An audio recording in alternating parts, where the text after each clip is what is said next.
안녕하세요. 크리스찬 독서실입니다. 오늘은 리곤 덩컨과 니콜라스 리드의 겨울에 가장 잘 자라는 은혜라는 책을 가지고 왔습니다.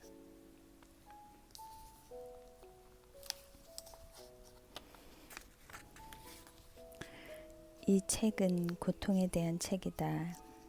우리는 특히 지혜와 사랑이 풍성하신 하나님의 주권과 고통 사이의 관계에 대해 살펴볼 것이다.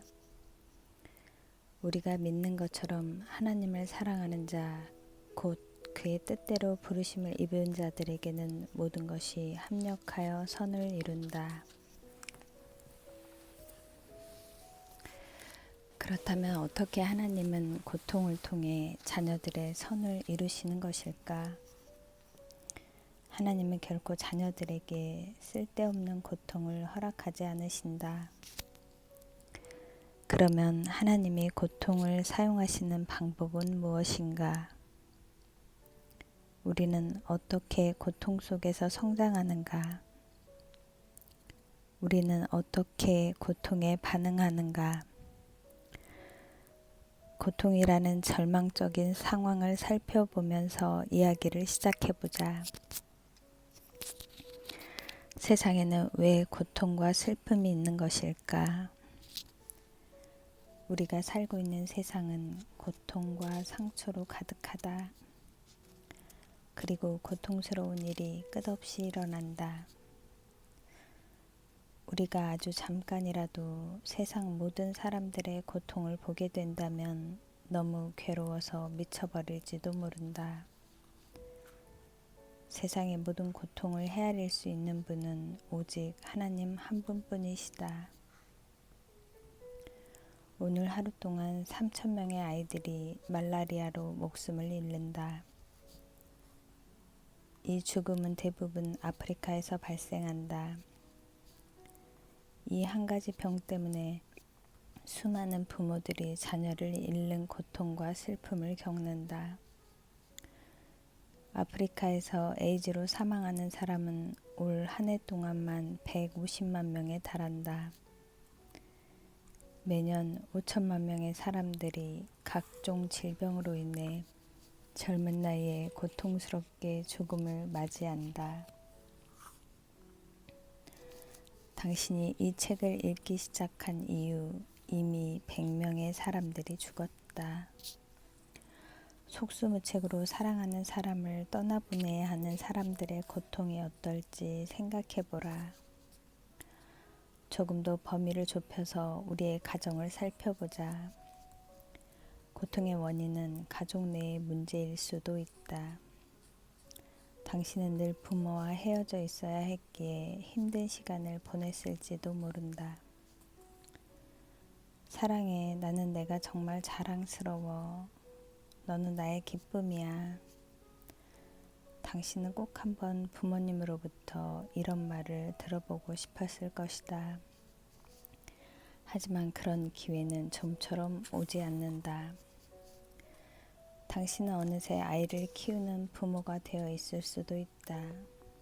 그런데 아이는 자꾸만 미래에 해가 되는 위험한 선택을 하려고 한다. 당신은 부모로서 최선을 다해 아이와 대화를 나누거나 아이를 도우려고 한다. 하지만 궁극적으로 당신이 할 수 있는 것은 기도 외에는 아무것도 없다. 당신의 결혼 생활에도 문제가 있을 수 있다. 당신은 이혼이라는 것을 생각해 본 적이 전혀 없었을지도 모른다. 그런데 현실은 결국 그렇게 되고 말았다. 이런 결과에는 가끔 타당한 이유가 있기도 하지만 도저히 납득이 안 되는 상황인 경우도 많다. 어쨌든 이혼의 고통은 견디기 힘든 것이다. 이처럼 우리가 겪는 고통은 우리 삶의 일부이다. 우리가 겪는 고통스러운 상황을 모두 나열하자면 아마 끝도 없을 것이다. 고통은 얼마든지 일어날 수 있다. 우리는 언제든 고통이 일어나리라고 예상할 수 있다. 우리가 살고 있는 이 타락한 세상에 고통스러운 일이 생기는 것은 당연한 일이기 때문이다. 기독교 교사 중에는 그리스도인에게는 고통스러운 일이 일어날 수 없다고 가르치는 사람도 있다.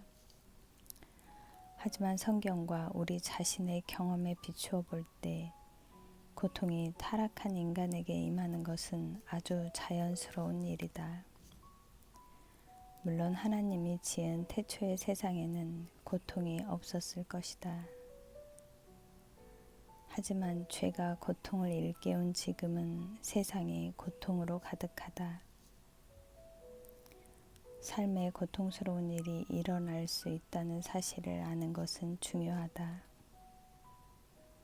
고통은 그리스도인의 삶에 일어나서는 안 된다고 주장하는 사람들이 있을 뿐만 아니라 아직까지 수많은 인류가 겪어온 고통의 극히 일부만을 경험했기 때문이다. 예를 들면 오늘날에는 기근을 경험하는 사람이 아마도 거의 없을 것이다. 하지만 20세기까지만 해도 대부분의 사람들은 기근을 경험하며 살았다. 지금 우리가 사는 시대는 어느 정도 고통이 줄어든 시대이다. 그래서 우리는 편안하게 잠들었다가 고통스러운 일이 일어나면 소스라치게 놀라곤 한다. 고통이 다가오면 우리는 처음에는 대체로 이렇게 반응한다. 맙소사, 이런 일은 나한테 일어날 수 없어. 그러나 고통은 일어나기 마련이며 타락한 세상에서 지극히 당연한 일이라고 하는 나의 말이 옳다면 고통 때문에 놀라서는 안 된다. 대신 고통이 찾아올 때 이렇게 말해야 한다. 나는 너를 맞이할 준비를 하고 기다리고 있었다. 나는 내가 찾아오리라는 것을 알고 있었다. 이 타락한 세상은 너 같은 것들로 가득하기 때문이다. 나는 너를 경험할 때 하나님을 영광스럽게 하기 위해 하나님의 은혜와 말씀으로 무장해 왔다. 고통이 그리스도인의 삶에 반드시 일어나기 마련인 필수적인 부분이라는 사실을 마음 깊이 새겨야 한다. 당신은 고통을 겪게 될 것이다. 이것이야말로 당신이 명심해야 할 첫 번째 사실이다. 그러면 다음과 같은 질문이 떠오를 것이다. 당신은 그리스도를 영화롭게 하는 방식으로 고통을 겪을 것인가 말 것인가? 고통을 잘 겪는 법 배우기. 그리스도인은 고통을 잘 겪어야 한다. 우리는 그 방법을 성경에서 배울 수 있다. 성경이 말하는 고통을 잘 겪는 방법에 대해 살펴보도록 하자. 넬슨 제독은 나폴레옹 전쟁 중에 트라팔가 해전에서 프랑스를 물리쳤다. 캠퍼타운 자작은 당시 넬슨 휘하에 있던 제독 중에 한 사람이었다. 그 역시 수많은 전쟁에서 승리를 거두었다. 캠퍼타운 가문의 문장에는 돛을 활짝 펼친 배와 디스세페티라는 라틴어 두 단어가 새겨져 있었다. 이 단어의 뜻은 고통을 배워라이다. 이것이야말로 정확히 바울과 욥, 모세와 예수님이 타락한 세상에서 믿음의 길을 가고 있는 나와 당신에게 해줄 법한 말이다. 고통을 배워라. 이 말의 뜻이 무엇일까? 나는 고통을 겪는 방법 5가지를 제안하면서 그 뜻을 살펴보고자 한다. 첫 번째, 예수님을 크게 보라. 어려운 상황에 처해 있을수록 예수님을 크게 보아야 한다. 세상의 어려움은 당신을 완전히 압도할 만큼 규모가 엄청나게 크다. 예수님을 크게 보지 않는다면 그 고통을 감당하기란 어려울 것이다. 오랜 시간 지속되는 고통과의 싸움에 맞서려면 고통보다 더 큰 무언가로 무장해야 한다. 그리고 이 세상에 예수 그리스도의 영광보다 더 큰 것은 없다. 예수님을 크게 보고자 하는 열심이야말로 고통과의 전쟁에서 이길 수 있는 가장 강력한 무기이다. 당신 눈에뿐만 아니라 당신의 고통을 지켜보는 모든 사람들의 눈에 예수 그리스도가 위대하게 보이도록 하라. 두 번째, 예수님을 더욱 사랑하라. 고통을 겪는 동안 예수님을 이전보다 더 귀하게 여겨야 한다.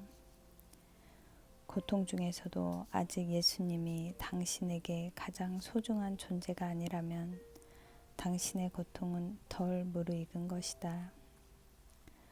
좋고 나쁜 모든 경험은 사랑의 하나님이 우리를 위해 계획하신 것이다. 그리고 이 계획의 목적은 바로 우리가 예수님을 더 귀히 여기게 되는 것이다. 세 번째, 하나님은 당신 편이시다. 고통을 겪는 동안 하나님이 절대적으로 당신 편이라는 확신을 가져야 한다. 복음이 말하는 대로 예수 그리스도가 당신의 구원자이심을 믿고 있는가? 그렇다면 하나님이 당신 편이라는 절대적인 확신 속에서 고통을 인내할 수 있어야 한다. 하나님은 당신 편에 계신다. 그 어떤 일도 하나님의 의지와 상관없이 일어날 수 없다. 이러한 확신 속에서 고통을 겪는 법을 배워라.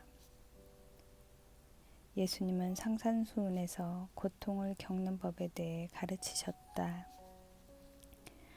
바울 역시 로마서 8장에서 그리스도인들에게 고통을 겪는 법을 가르쳤다. 베드로도 로마 제국의 핍박을 앞두고 그리스도인들에게 고통을 겪는 법을 가르쳤다. 당신이 인생의 가장 어두운 시절을 지나는 중이라면 하나님이 100% 당신 편이라는 사실을 깨닫기 바란다. 하나님은 당신의 반대편에 있지 않으신다. 당신은 그리스도 예수 안에서 고통을 인내하는 데 필요한 모든 것을 갖고 있다. 그러나 진정으로 이렇게 믿는 것은 쉽지 않은 일이다. 고난과 어두운 시절을 통과하는 동안 입으로 진리를 말할 수는 있어도 믿음 안에 거하는 것은 매우 어렵다. 하지만 인생의 가장 어두운 시간을 지나고 있을지라도 이 사실을 완전히 믿는 데까지 나아가야 한다. 네 번째, 은혜 안에 머무르라. 당신은 고통을 통해 구원받는 것이 아니다. 구원은 오직 믿음을 통한 은혜로 받는 것이며 회심 전후에 나의 행동과는 별개로 주어진다는 사실을 염두하고 고통을 경험하라. 단순히 고통을 충분히 인내했다고 해서 하나님의 사랑을 더 많이 받을 수 있다고 생각하는 것은 오산이다. 이런 생각으로는 하나님의 변치 않는 사랑을 깨달을 수 없다. 또한 구원이 우리의 행위나 고통의 결과가 아니라는 사실도 깨달을 수 없다. 구원은 오직 그리스도와 그분이 우리를 위해 행하신 일에 기인한다. 극심한 고통 속에 있을지라도 이 사실을 잊지 않는 것이 매우 중요하다.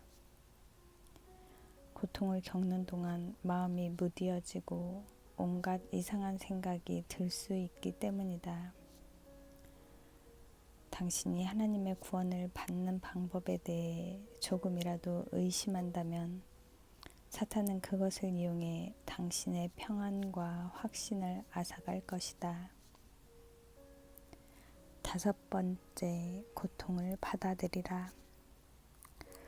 고통스러운 삶을 기쁘게 받아들이는 방법을 배워야 한다. 바울은 자신을 이렇게 묘사했다. 근심하는 자 같으나 항상 기뻐하고 가난한 자 같으나 많은 사람을 부유하게 하고 아무것도 없는 자 같으나 모든 것을 가진 자로다. 우리가 한 형제요 자매로서 고통을 겪으나 기뻐하는 자라는 사실을 선포할 때 세상에 나타날 복음의 능력은 과연 어떠할까? 세상을 잠에서 깨워라. 우리가 그리스도 안에서 죽었으되 살았으며 고통스러워하되 기뻐하며 슬프되 이루 말할 수 없는 기쁨으로 가득하다고 말하라. 그렇게 할 때 우리에게 큰 평안이 임하고 하나님께 영광이 될 것이며 세상에 큰 증거가 될 것이다. 고통의 삶을 기쁘게 받아들일 준비를 하라. 관계 안에 있는 고통.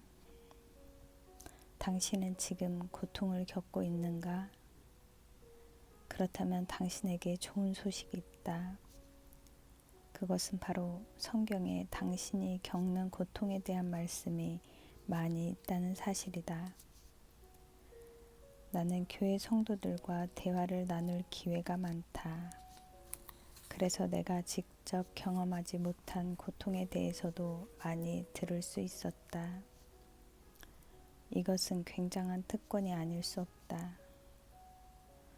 하지만 내가 그들의 이야기를 듣고 해줄 수 있는 말이 고작 개인적인 의견 혹은 책이나 보잘것없는 경험에서 나오는 것들 뿐이라면 어떻겠는가? 나는 아마 감정적인 위로밖에 해줄 수 없을 것이다. 이러한 면에서 나는 주님께 감사한다. 주님 덕분에 나의 지혜, 상식, 경험에 의지하지 않아도 되기 때문이다. 그리고 하나님의 말씀 안에 있는 지혜와 위로를 통해 큰 고통 중에 있는 사람들을 도울 수 있기 때문이다. 하나님은 당신이 겪고 있는 고통에 대해 많은 말씀을 해주신다. 내가 하나님의 말씀에 의지해 다음과 같이 말할 수 있는 것은 놀라운 은혜가 아닐 수 없다. 성도님, 하나님은 당신을 위해 큰 도움을 예비해 두셨습니다. 성경에 다 나와 있어요. 이것은 내가 하는 말이 아니에요. 나의 경험이나 지혜에서 나오는 말도 아니에요. 바로 하나님이 직접 하시는 말씀이에요. 하나님은 고통에 대한 수많은 말씀을 해주셨다. 그러므로 주께서 그들을 대적의 손에 넘기사 그들이 공고를 당하게 하심에 그들이 환난을 당하여 주께 부르짖을 때에 주께서 하늘에서 들으시고 주의 크신 긍휼로 그들에게 구원자들을 주어 그들을 대적의 손에서 구원하셨거늘. 하나님은 백성들이 고통 중에 부르짖는 기도를 들으시고 응답하셨다. 다만 이뿐 아니라 우리가 환난 중에도 즐거워하나니 이는 환난은 인내를, 인내는 연단을, 연단은 소망을 이루는 줄 알미로다. 소망이 우리를 부끄럽게 하지 아니함은 우리에게 주신 성령으로 말미암아 하나님의 사랑이 우리 마음에 부은 바 됨이니. 바울은 성도가 고통 중에도 즐거워할 수 있다는 진리를 말하고 있다. 바울은 자신을 지극히 사랑하던 에베소 성도들을 향해 다음과 같이 말한다. 그러므로 너희에게 구하노니 너희를 위한 나의 여러 환난에 대하여 낙심하지 말라. 이는 너희의 영광이니라. 나는 이 말씀을 통해 그리스도의 종이 겪는 고통은 하나님이 자기 백성의 유익을 위해 의도적으로 계획하신 것이라고 확신할 수 있다. 그리스도의 종은 하나님이 세우신 말씀의 증거자이기 때문이다. 하지만 고통의 유익은 여기에서 그치지 않는다. 우리가 겪는 모든 고통에는 우리가 공동체 내에서 서로를 통해 유익을 얻게 하려는 목적이 있다. 당신이 그리스도 안에서 겪는 고통은 당신뿐만 아니라 당신 주변에 있는 사람들의 믿음을 강화시키는 역할을 한다. 그렇다면 우리는 공동체 내에서 고통을 통해 얻을 수 있는 유익을 하나도 놓치지 말아야 한다. 에베소서 3장 13절에 따르면 교회에서 개개인의 간증은 서로에게 큰 위로가 될 수 있다. 전능하신 하나님의 은혜의 손길이 다른 성도들에게도 역사하는 것을 보는 것은 큰 축복이다. 하나님은 결코 고통을 낭비하지 않으신다. 우리 역시 고통을 낭비해서는 안 된다. 디모데 후서에서는 특히 고통에 대한 말씀이 많이 나온다. 그러므로 너는 내가 우리 주를 증언함과 또는 주를 위하여 갇힌 자 된 나를 부끄러워하지 말고 오직 하나님의 능력을 따라 복음과 함께 고난을 받으라.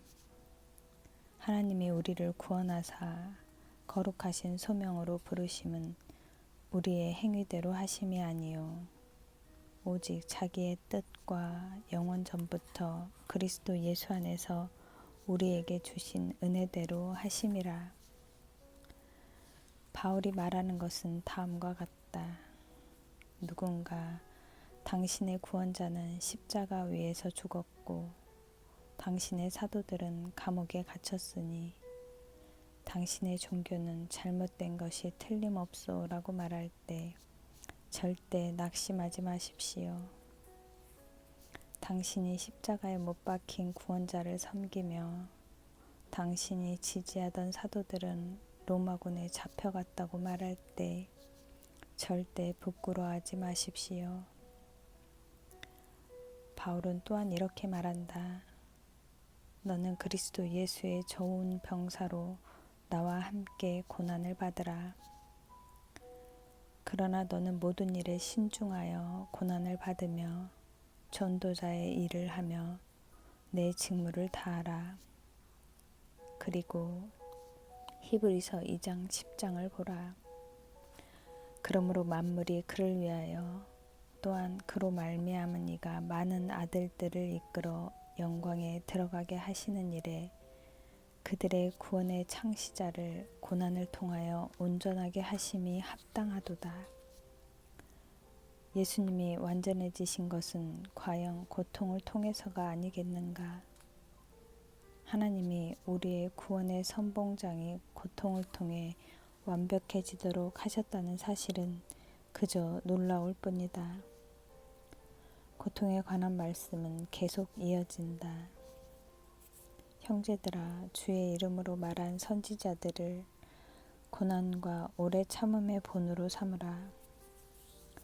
너희 중에 고난당한 자가 있느냐? 그는 기도할 것이요. 부당하게 고난을 받아도 하나님을 생각함으로 슬픔을 참으면 이는 아름다우나 죄가 있어 매를 맞고 참으면 무슨 칭찬이 있으리요. 그러나 선을 행함으로 고난을 받고 참으면 이는 하나님 앞에 아름다우니라. 이를 위하여 너희가 부르심을 받았으니 그리스도도 너희를 위하여 고난을 받으사 너희에게 본을 끼쳐 그 자취를 따라오게 하려 하셨느니라. 너희는 믿음을 굳건하게 하여 그를 대적하라. 이는 세상에 있는 너희 형제들도 동일한 고난을 당하는 줄을 알미라. 모든 은혜의 하나님 곧 그리스도 안에서 너희를 부르사 자기의 영원한 영광에 들어가게 하시니가 잠깐 고난을 당한 너희를 친히 온전하게 하시며 굳건하게 하시며 강하게 하시며 털을 견고하게 하시리라.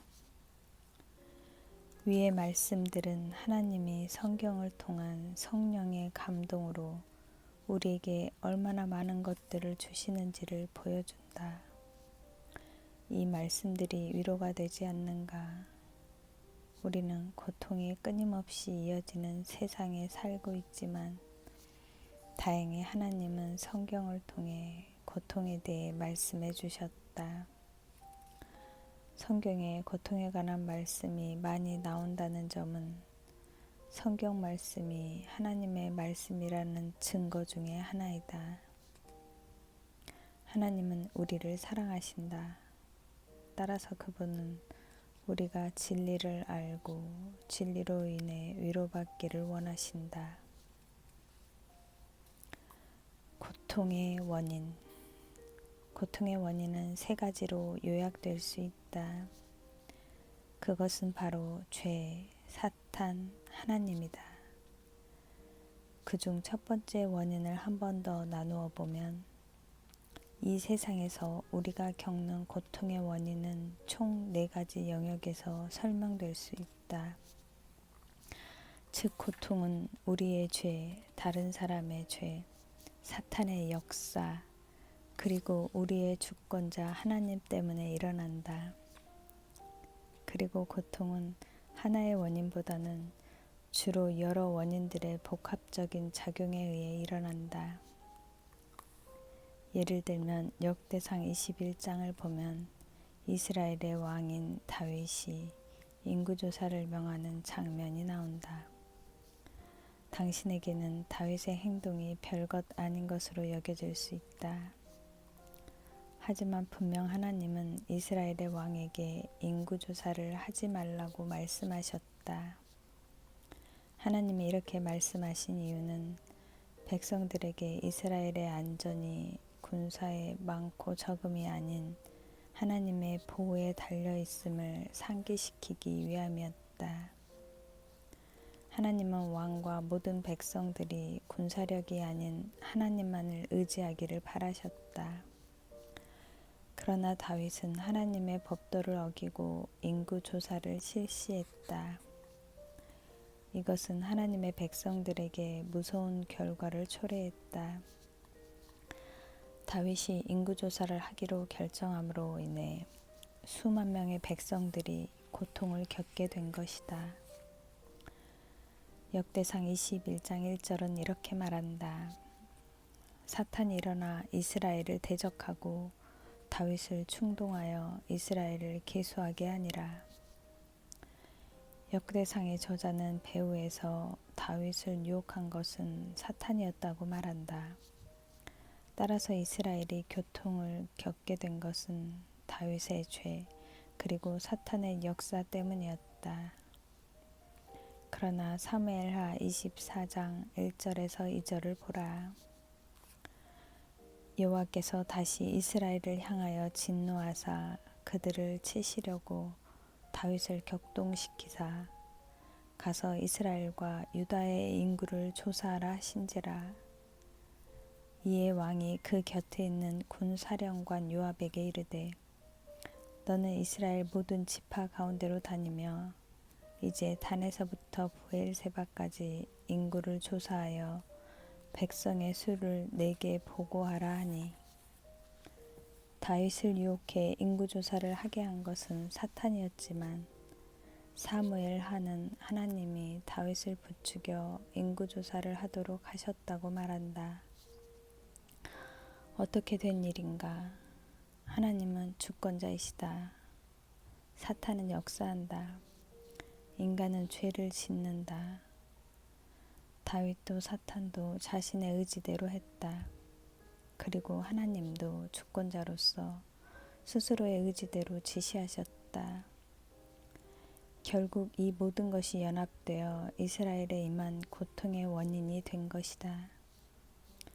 또한 욥기 1장을 보라.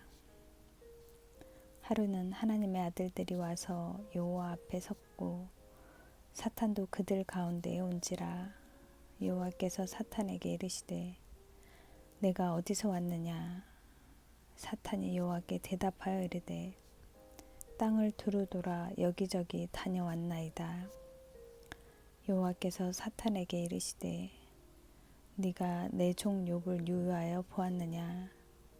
그와 같이 온전하고 정직하여 하나님을 경외하며 악에서 떠난 자는 세상에 없느니라. 위의 말씀에서 하나님께 찾아와 제가 한번 욥을 유혹해 볼까요? 라고 말한 것은 사탄이 아니다.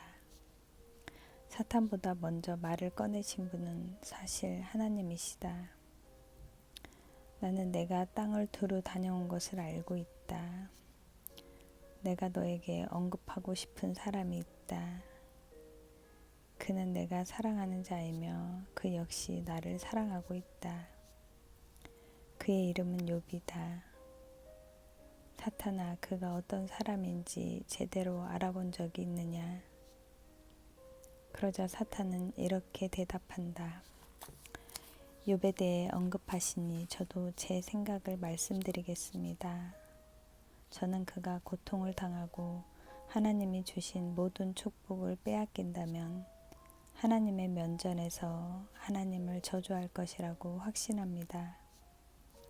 그에게는 하나님이 삶의 전부가 아니기 때문입니다.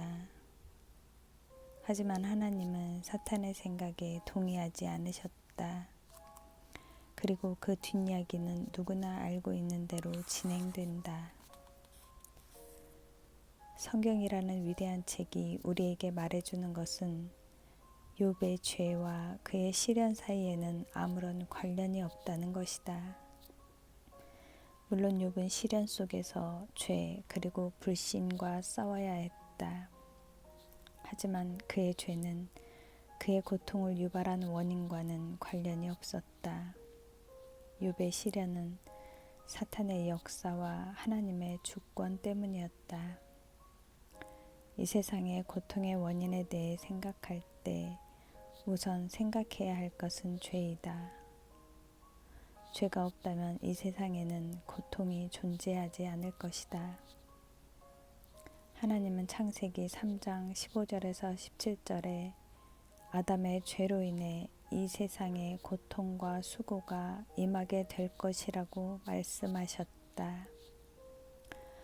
내가 너로 여자와 원수가 되게 하고 내 후손도 여자의 후손과 원수가 되게 하리니 여자의 후손은 내 머리를 상하게 할 것이요 너는 그의 발꿈치를 상하게 할 것이라 하시고 또 여자에게 이르시되 내가 내게 임신하는 고통을 크게 더하리니 내가 수고하고 자식을 낳을 것이며 너는 남편을 원하고 남편은 너를 다스릴 것이니라 하시고 아담에게 이르시되 내가 내 아내의 말을 듣고 내가 내게 먹지 말라 한 나무의 열매를 먹었은즉 땅은 너로 말미암아 저주를 받고 너는 내 평생에 수고하여야 그 소산을 먹으리라.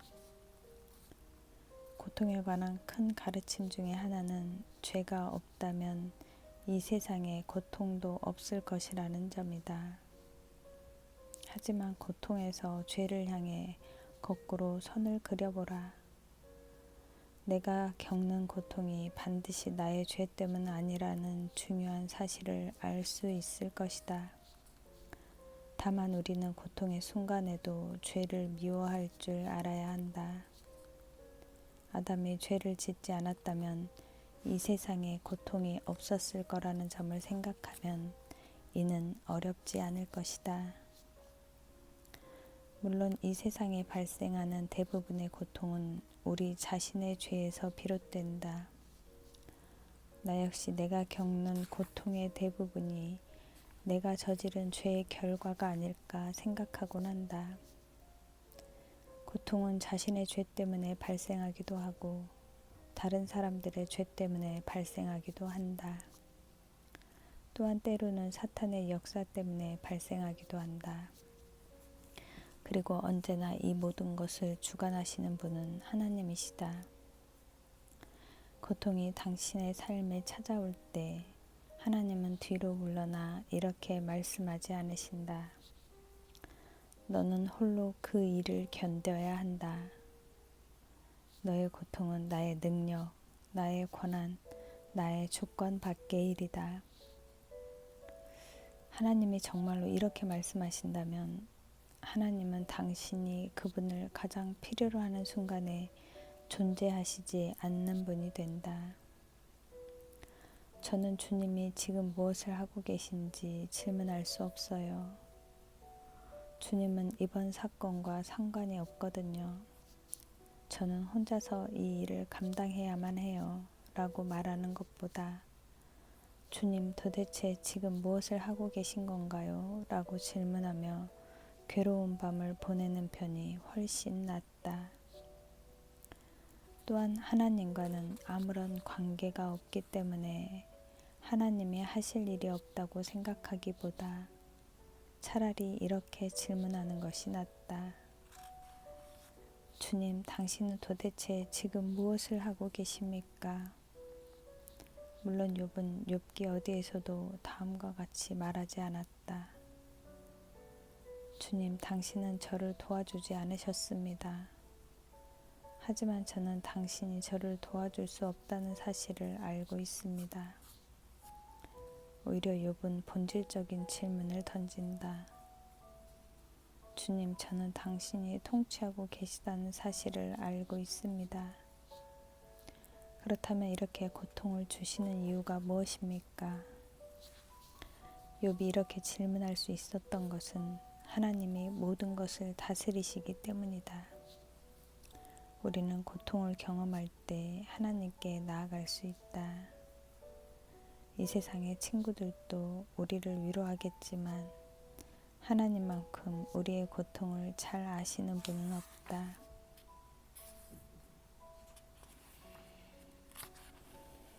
감사합니다.